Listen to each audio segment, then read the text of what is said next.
So we are going to deal with the topic of tithing, which is an important topic to go through. And even though it is a bit of a difficult one to go through, it's still a very important topic in the Bible. And it's something that's important to our everyday lives as well. So starting off with a Bible reading, we're going to read Luke chapter 6 and verse 38. It says, "Give, and it shall be given unto you. Good measure, pressed down and shaken together and running over, shall men give into your bosom. For with the same measure that ye meet withal, it shall be measured to you again." Now, I know that putting this verse right in the beginning makes it seem as though this will be a prosperity doctrine sermon. And to an extent it is, but I want us to take a look at this topic in the everyday person's view. So please do not look at this topic from a big congregation style thing.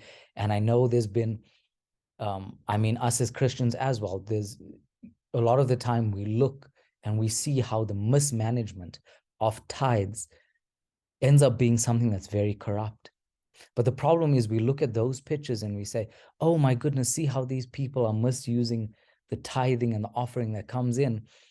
So we're not going to pay our tithes. And that's also the wrong thing. So please bear in mind that when we deal with this topic, and I am going to repeat myself on this a few times as we go through this topic, this sermon is not here to ask you for money. That is not the intention of this study. The intention of the study is to understand the law that is given in the Word of God and how that relates to our everyday lives and what we should be doing. And we will discuss that as we continue. And it is a promise of God in Luke chapter 6 here. So we're going to be going through this study in a way that there is a promise that is given, right? It says, "Give, and it shall be given unto you. Good measure, pressed down and shaken together." So now let's take for an example. If you take a cup and you put little stones in it, if you put little rocks in it, you can fill it to the top, but then you can take smaller stones, little pebbles, and put that in. And it fills into the crevices. And then you can take even more. You can take sand and pour it into that as well. And keep doing that. And all of a sudden, the measure that you have put into that cup, all of a sudden is a lot more. And that is a promise from God. In the same way, for those who prefer maybe a cooking or a baking analogy, there's a big difference between you taking a scoop, 1 cup of sugar or 1 cup of flour, as opposed to you taking that cup of sugar or flour, pressing it down and then adding more and pressing down and adding more. And all of a sudden you get a whole lot more than what you did initially. And that is something that God is sort of telling us, that when you give with a good heart, that when you are giving with good intention, there is a promise that you will receive in return. But this is not a prosperity doctrine study. There is a blessing that is linked to it, but let's not worry about that right now. Let's go to an interesting place in the Bible. And the reason we're taking this is because this is the first time we see tithing instituted, right? But we're going to start not at the actual event, but rather at why that event is still applicable now. So we go to Hebrews chapter 7 from verse 1. It says, "For this Melchizedek, king of Salem, priest of the Most High God, who met Abraham returning from the slaughter of the kings and blessed him, to whom also Abraham gave a 10th part of all, being first being by interpretation king of righteousness, and after that also king of Salem, which is king of peace. So giving an understanding of who Melchizedek is. Without father, without mother, without descendant, having neither beginning of days nor end of life, but made like unto the Son of God, abideth a priest continually. Now consider how great this man was, unto whom even the patriarch Abraham gave a 10th of the spoils. So just in these 4 verses, there is so much revelation that is happening here. And it's talking about an event which we'll go to now in Genesis, where Abraham goes and he helps fight in this war to free his nephew. And at the end of the war, all of a sudden, here comes this king, King Melchizedek. And this king has an interaction with Abraham.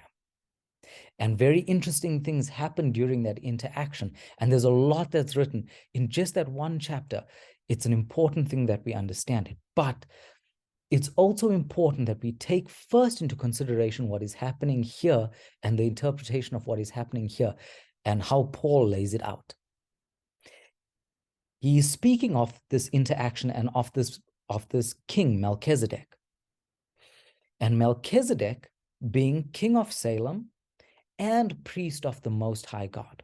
Now, if you do go through the Levitical law, we say the Levitical law, but it's the entire 5 first books of the Bible, right? The law is written out in those books. You will see that it wasn't allowed for those who would be priests to become king. It wasn't supposed to be that a king could become a priest either. They were of 2 different tribes, and not just 2 different tribes, but the people that were Levites particularly had to serve in a ministry role, so as a priest role. Whereas the kings were from, and I say this a bit lightly because the kings, yes, came out of the tribe of Judah, but then at one point Israel and Judah split for a significant portion of time until they reconciled at a certain time. But even during that time, those who governed, those who led over Israel, those who led over Judah, they were not permitted to be Levites. The Levites had to be part of the priestly line. So this is already an interesting thing, that Melchizedek was both the king of Salem and the priest of the Most High God. Who fulfilled that role? Only Jesus. Jesus being a priest, and you see that how he ministered in the temple, and how a lot of even the priests, the Sadducees, the Pharisees, the scribes, they would come to him and they would call him master. Teach us. Teacher. You know, they would often refer to him in this way, showing that he was a priest, or he fulfilled that line of the priestly role. And then even at the crucifixion had the inscription, King of the Jews.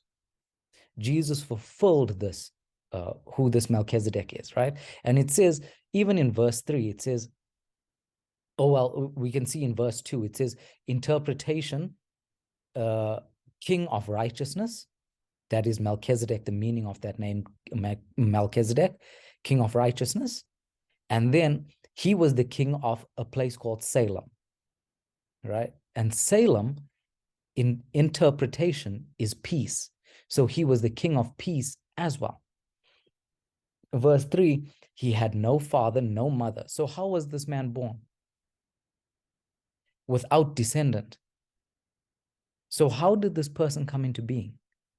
Having neither beginning of days nor end of life, but made like unto the Son of God, abideth a priest continually. Melchizedek was a bodily form that God had made so that he could interact with Abraham at that time. So now when we go back to the event and we look at it in that way, let us see the actions that is happening in that passage and have a deeper understanding of what's going on there, right? But it also says here that firstly, in verse 2, it says, to whom Abraham gave a 10th part of all. And then in verse 4, it says, now consider how great this man was, unto whom even the patriarch Abraham gave a 10th of the spoils. So we have that reference there.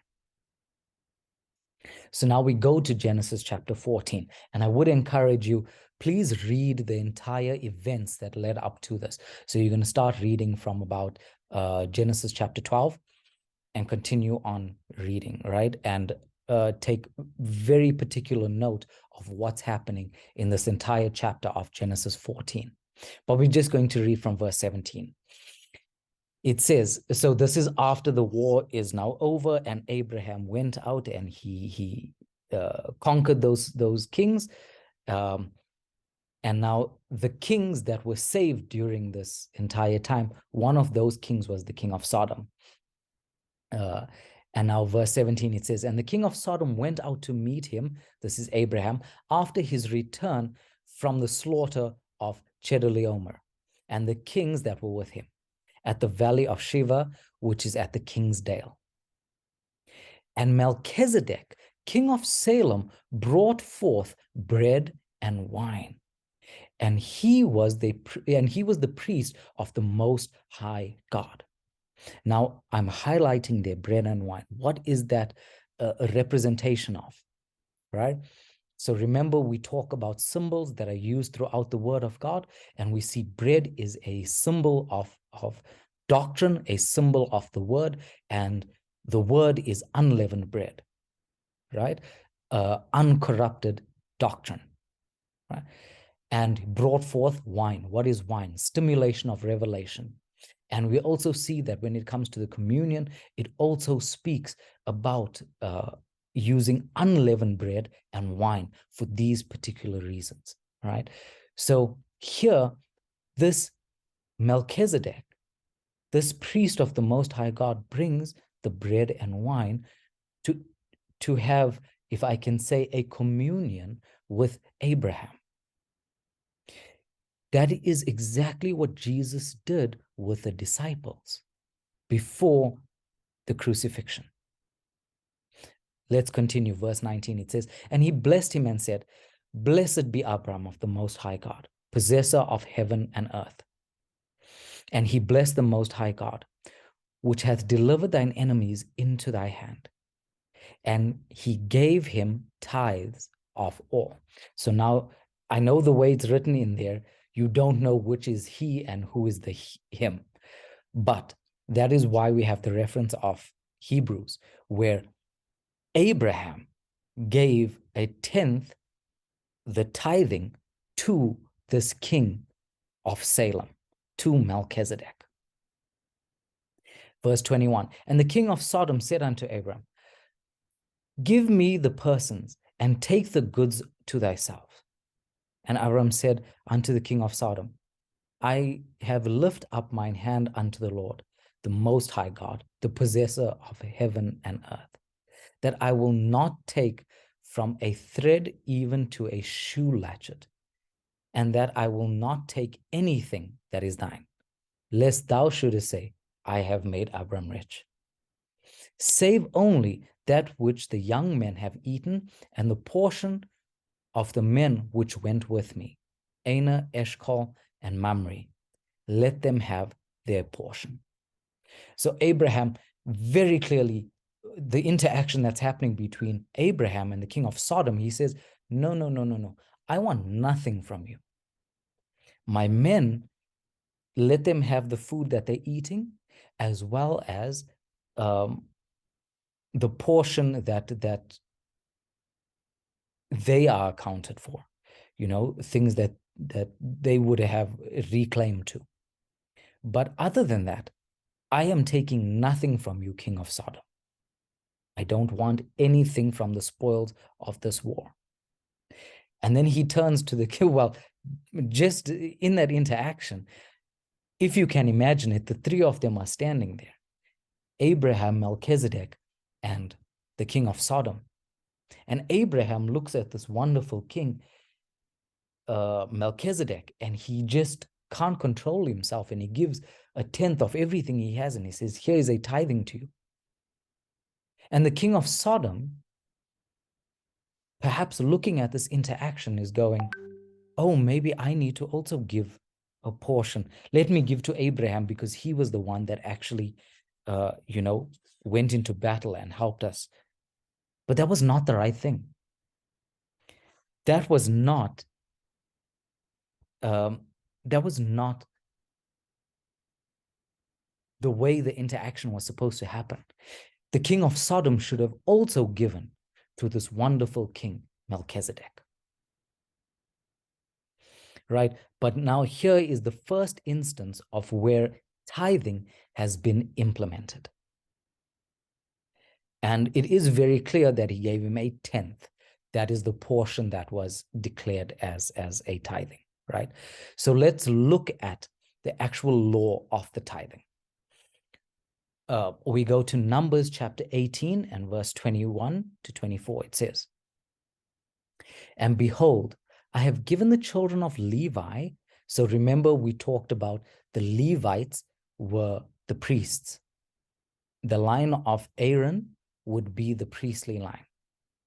So, and behold, I have given the children of Levi all the tenth in Israel for an inheritance, for their service which they serve, even the service of the tabernacle of the congregation.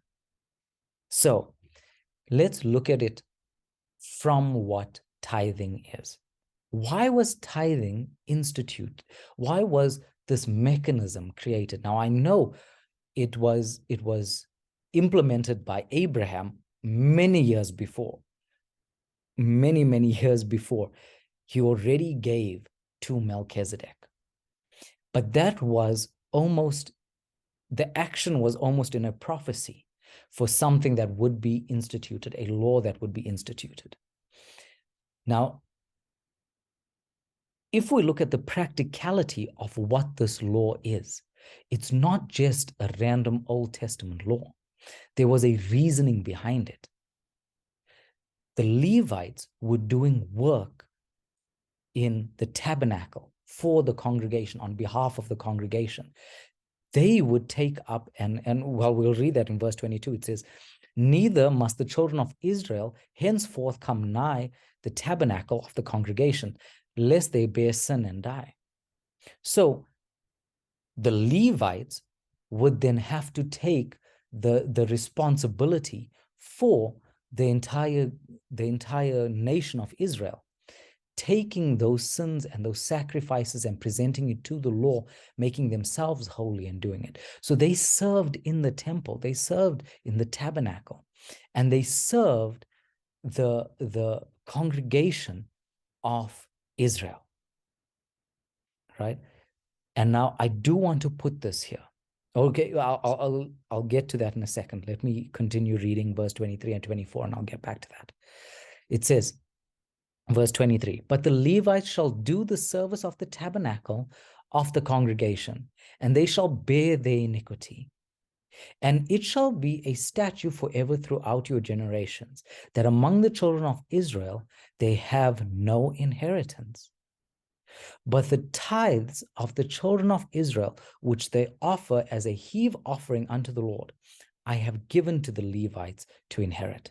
Therefore I have said unto them, among the children of Israel, they shall have no inheritance.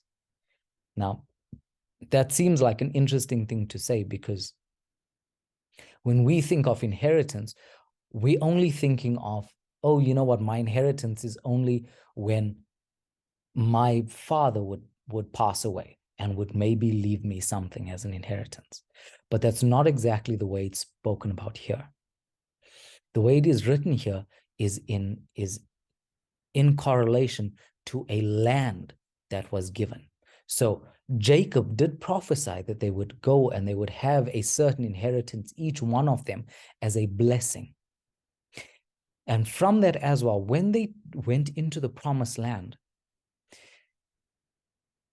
so remember, they are in the land mass, in the way that the land was divided up, there were actually 13 tribes, but 12 tribes had a land mass, had a land as a piece of inheritance, right? But Levi had no land inheritance. Their portion of inheritance was that each of the other tribes, the offering that they would bring as tithing would be the inheritance for the Levites. Okay, so we understand that. And now the other very important thing that I want to put in here is that if we read in verse 21, it says, for their service which they serve, even the service of the tabernacle of the congregation. The work that was being done by the Levites was not work that made them higher and above the rest of the congregation. No. The work that they were doing meant that they were serving the rest of the congregation. Right? So when it comes down to it, remember, when we are looking at it from our Christian point of view, when we look at a church institution, a church is not there so that the pastor and the ministers are supposed to be above everyone else. That's not the way a church is supposed to work. A church is supposed to work that those who are in a form of ministry, whether they be the pastors or whether they be ministers or whether they be whatever ministry, right? If you the song director, if you the deacon, if you are someone that serves any role in the church, you are put in that office to serve the congregation, not to be above them. So the tithing that comes in is supposed to service those who are serving the church. But we have made a corruption of what has happened in our churches. And I'm not going to pick on people. I'm not going to pick on different churches or all of that. I'm talking about our church in particular, our little assembly. And if I can say, the way we envision the ideal church should be. The tithing is not there to make a person rich or a group of people rich. That is not what the purpose of tithing is there for. This is why I said in the beginning, and I'm saying it again, this service is not being done so that we use this as a means to ask for your money. That is the exact opposite of what we are trying to establish. What is happening here is we are telling you what the law says, and we are explaining how that law takes effect. And as well as if there is a misuse of the funds and of the tithing and the offering that goes into the assembly, that also needs to be addressed by the congregation. That also needs to be addressed by the elders. And that will be addressed by the law, by the Lord himself. So please remember, if you are serving in the church, that doesn't necessarily mean you have claim to now tithing either, right? There's also an understanding that comes in there and with the management of money. But I'm not going to go into that. That is a discussion that would often happen with the elder board and with the congregation itself at some point. But this service and this study serves for the purpose of giving an understanding to what's going on. All right. So as we can see, the Levites, because they had no claim to any land, how would they survive? How would they be able to grow crops or farm or anything of that sort? No, they weren't able to, but they served in the temple. So all the inheritance that was coming in for the other groups, other tribes, they would give a heave offering. They would give offering as a tithing so that the Levites could survive and could continue on serving in that role. Right. Now, we spoke about this, the priesthood after the order of Melchizedek, right? And one of the things that I've heard recently is that, oh, but you know what? Tithing is an Old Testament law, and it's just, people are just misusing it now so that they can make themselves rich. I understand the difficulty behind that sentiment, but that's not true. It's not just an Old Testament law. Remember when this was instituted as the first time it happened. It was before the law was even given. Moses was nowhere at that time, right? Moses was a good few generations after Abraham. So the Levitical law was not there. And yet Abraham already gave as a tithing. Okay. So we know that there is a holy priesthood in Melchizedek, right?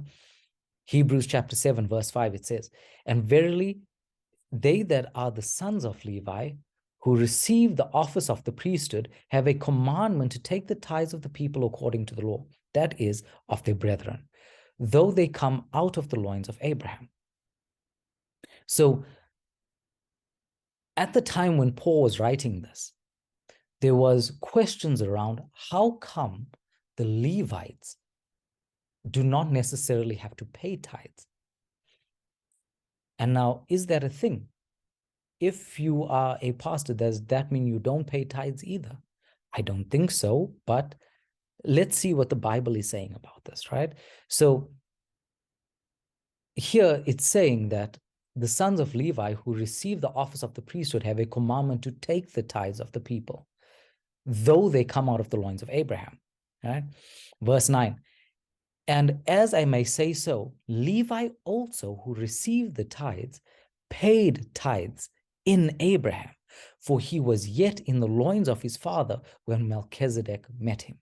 So even though it was not necessarily instituted for the Levitical line for them to pay tithing per se, and we see that even later on, when it comes to the Gospels, you would see that the priests would count every grain of wheat, of barley, of corn. They would count it and take out a portion as well. They would take out a tenth and they would offer their own tithing, right? So even then, and I would say even now, it's an important thing for even ministers who are claiming off the tithes to survive, that they also pay a little, that they pay a tithing, right? But here there is reasoning that's happening, and he says that, yes, we understand that maybe it wasn't specifically said the Levites have to pay tithing as well when they collected the tithes from the congregation. But Levi also paid tithing through his father Abraham. And I'm saying his father Abraham, it was a few generations up, right? But through Abraham, Levi also paid that tithing because he was in Abraham when Abraham paid that tithing to Melchizedek. Now, I know that it comes down to a difficult situation where we consider and we say, oh, you know what? I'm only getting this amount of money. And there are some questions which I'm not talking about now. Those are questions that, questions like, do I pay my net salary or my gross salary? I don't have that advice for you. I would say you pray to the Lord and you ask the Lord what you should be giving. Right? From a biblical point of view, it talks about the tenth as a tithing. That's not taking into consideration an offering as well that goes into it. What is the tithing used for? Right? So before we even get into this, let's talk about that. What is tithing supposed to be used for? Those who serve in the office of ministering and for serving the people, they have claim to the tithing. Now, in saying that, I will say this.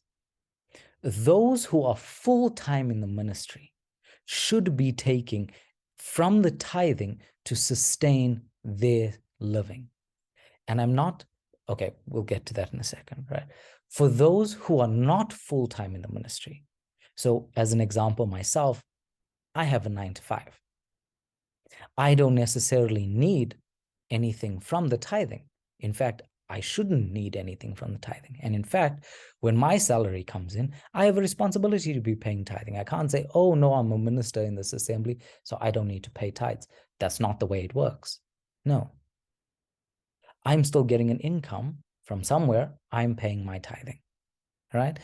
And for those who are full-time in the ministry, they are supposed to be using that money to survive, as well as for the distribution for the work of God. So, and let's say we are having a communion service as well, right? And we need to buy the wine, we need to get the bread, all of that. That can come out of the tithing. What about, okay, we're looking for a premises so that we can have services. Again, can that rental money come out of the tithing? Yes, it can. These are the reasons why tithing is instituted, so that the ministry of God doesn't go into a space where either people are not giving their full devoted effort into being ministers and into being servants of the Most High God, as well as to make sure that everyone in the congregation is served appropriately, right? So, and I am going to say this. We definitely understand that there are a lot of ministers, there are a lot of pastors, there are a lot of people who have taken the tithes and have completely misused it. And they buying themselves private jets and these super mansions, and all these cars and who knows what else, and they're really misusing that money. That is a very corrupt thing, to be taking money that the Lord is giving in that way and be using it it's in a prideful way, in a boastful way, and in a lavish way. Out of the lasciviousness of their hearts, they are wasting this money. And then there's, on the other hand, right? So a lot of us that are sitting here, not going to those mega churches, are going, but you know what? People are just taking this money and using it for corrupt things, so I'm not going to go and pay tithes. Well, wait, you know what? There's also the pastors, the ministers who are living day to day, you know? They're buying a loaf of bread and they're going home to their families and saying, look, for the rest of this week, we have this loaf of bread. Let's make it work. And I do want to say that there's a big line, there's a big area space between those two. We mustn't fall prey into saying, oh, you know what, there's people who are misusing money, so I'm not going to give my money to those who actually need it. And that is why I'm going to say this again. This service does not serve as a way to ask you for money. That's not the intention. On your heart, where you feel there is a need for your tithing to go, make sure you pay your tithing to a place that needs it. If you see a congregation that's having services under a tree and you feel it on your heart, pray to the Lord, ask the Lord, should I be giving my tithing there? Should I be assisting those people with tithing so that they can make means? Right? For those who are full-time in the ministry with assemblies that are very small, and you look at the ministers that are there, and you're going, okay, wow, the ministers that are here, they are serving all the time. They're full-time in the ministry. They're giving themselves to the Lord, but the income that they're getting is very little. You can give your tithing there. Okay, give your tithing to a place where it's going to make a difference. That's what I would rather say. And now, when you're giving your tithing, I know it seems like, oh, but you know what? How am I going to make ends meet? You know, all of us are struggling economically. The entire world is struggling economically. But remember that verse in the beginning, which I said, yes, technically is a prosperity doctrine verse, but it's a true thing. God will supply and he will provide your every need. Let us quickly go through 1 Kings chapter 17 from verse 10. It says, so he arose and went to Zarephath. And when he came to the gate of the city, behold, the widow woman which was there gathering sticks. He called to her and said, fetch me, I pray thee, a little water in a vessel, that I may drink. And as she was going to fetch it, he called to her and said, bring me, I pray thee, a morsel of bread in thine hand. And she said, as the Lord thy God liveth, I have not a cake, but a handful of meal in a barrel, and a little oil in a cruse. And behold, I am gathering 2 sticks, that I may go in and dress it for me and my son, that we may eat it and die. And Elijah said unto her, fear not, go and do as thou hast said, but make me thereof a little cake first, and bring it to me, and after make for thee and for thy son. For thus saith the Lord God of Israel, thy barrel of meal shall not waste, neither shall thy cruse of oil fail, until the day that the Lord sendeth rain upon the earth. And she went and did according to the saying of Elijah. And she and he and her house did eat many days. And the barrel of meal wasted not, neither did the cruse of oil fail, according to the word of the Lord, which he spake by Elijah. And I know it seems like a cruel thing that Elijah said to her, bring me this morsel of bread. And she turns and she says to him, look, the little that I have now, it's basically to make, one portion of food that I'm going to split with my child. And once we eat it, after a few days, we're going to die because there's absolutely nothing left. And Elijah says to her, okay, go and do that. Go and make the meal. And then he says in verse 13, but make me thereof a little cake first and bring it to me. And that's also an important thing when it comes to tithing. Let it be the first thing that you give from your money. Don't wait till the end of the month and say, oh, I've got this much left over. Let me give tithing now. Give your tithing first. It is better. It is good to do it that way. Right? And now, this is why this is not a prosperity doctrine. Do not give with the intention of reward. Please do not do that. If you are doing that, if you are doing it in your heart saying, oh, you know what, the Lord is going to bless me if I give, then rather not give.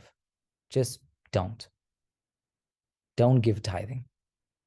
Right? And let us look at what happened when people gave in that manner, when they expected a reward of some sort. Acts chapter 5 and verse 1, it says, but a certain man named Ananias and Sapphira, his wife, sold a possession and kept back a part of the price, which his wife also being privy to it, and brought a certain part and laid it at the apostles' feet. But Peter said, Ananias, why has Satan filled thine heart to lie to the Holy Ghost and to keep back part of the price of thy land? Whiles it remained, was it not thine own? And after it was sold, was it not in thine own power? Why hast thou conceived this thing in thine heart, that thou hast not lied unto men, but unto God? So Ananias and Sapphira, they sold this land, and they came to the church and said, hey, we're giving the entire money that we sold this thing for to the church. And Peter's going, you know what? I don't understand. Why are you lying? Firstly, That land was yours. You owned it, that's fine. And then when you sold it, the money was yours as well.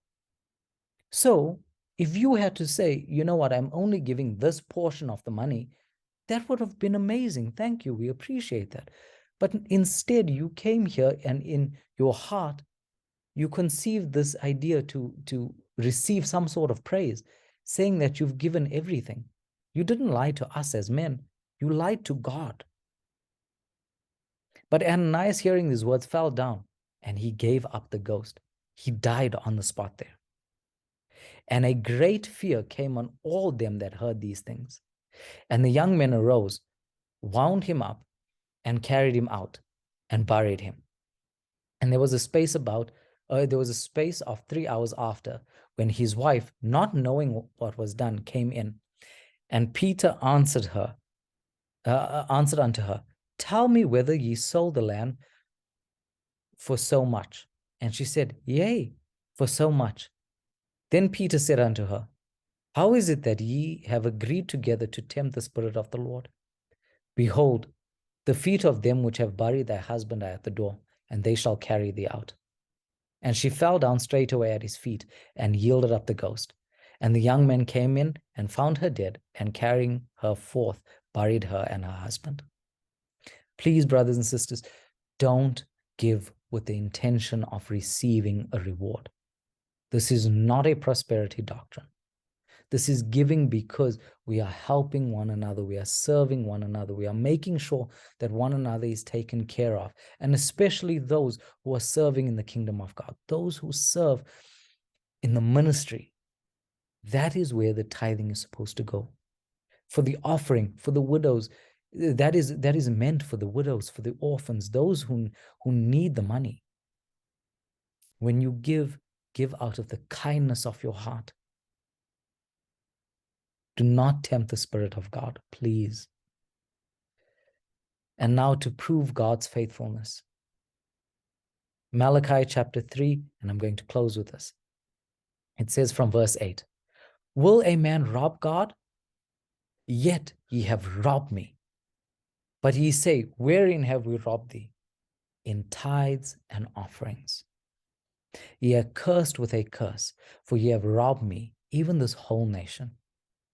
Bring ye all the tithes into the storehouse, that there may be meat in mine house. And prove me now herewith, saith the Lord of hosts, if I will not open you the windows of heaven and pour out the blessing, that there shall not be room enough to receive it.